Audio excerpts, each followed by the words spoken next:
must be by his death. And for my part, I see no personal cause to spurn at him, but for the general.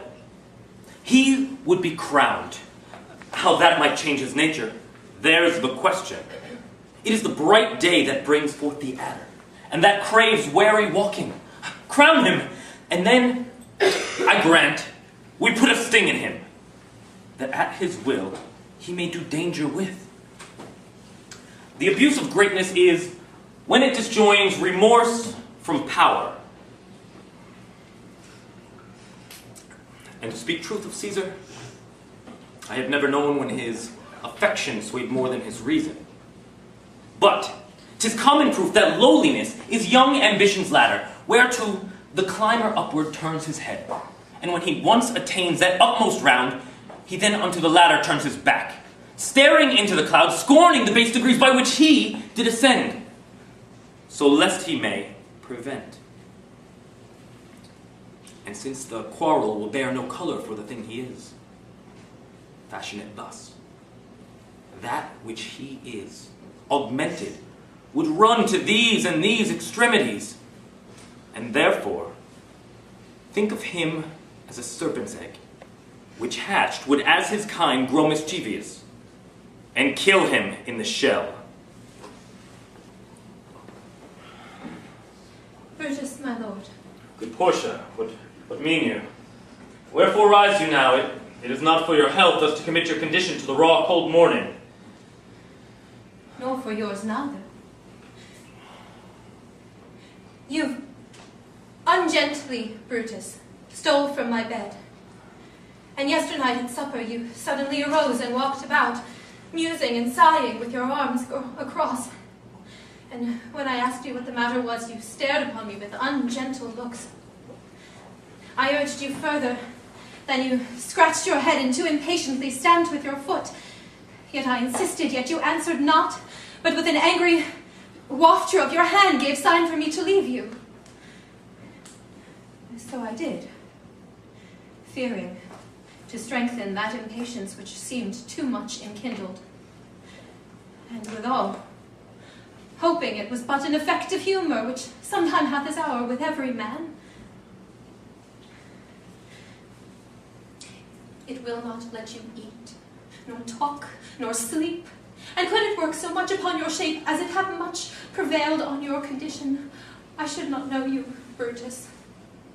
Dear my lord, make me acquainted with your cause of grief. I am not well in health, and that is all. Brutus is wise, and were he not in health, he would embrace the means to come by it. Why, so I do. Good Portia, go to bed.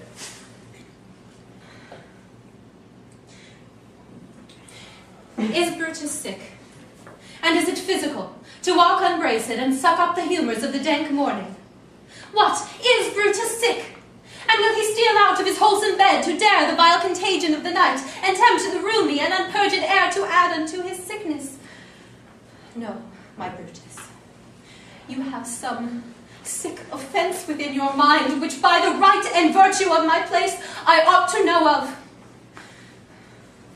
And upon my knees, I charm you by my once commended beauty, by all your vows of love, and that great vow which did incorporate and make us one, that you unfold to me, yourself, your half, why you are heavy.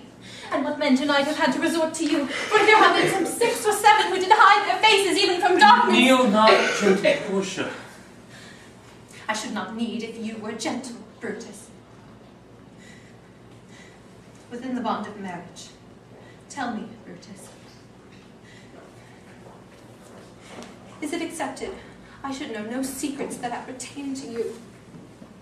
Am I yourself but, as it were, in sort or limitation, to keep with you at meals, comfort your bed, and talk to you sometimes? Dwell I but in the suburbs of your good pleasure?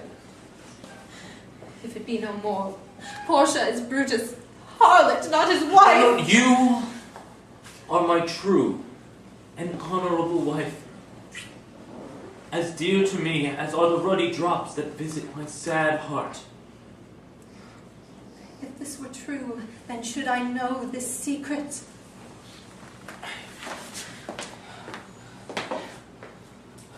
I grant I am a woman, but withal, a woman that Lord Brutus took to wife. I grant I am a woman, but withal, a woman well reputed, Cato's daughter. Think you I am no stronger than my sex, being so fathered and so husbanded? Tell me your counsels, I'll not disclose them. I have made strong proof of my constancy, giving myself a voluntary wound here in the thigh. Can I bear that with patience and not my husband's secrets? Oh, ye gods, oh, render me worthy of this noble wife.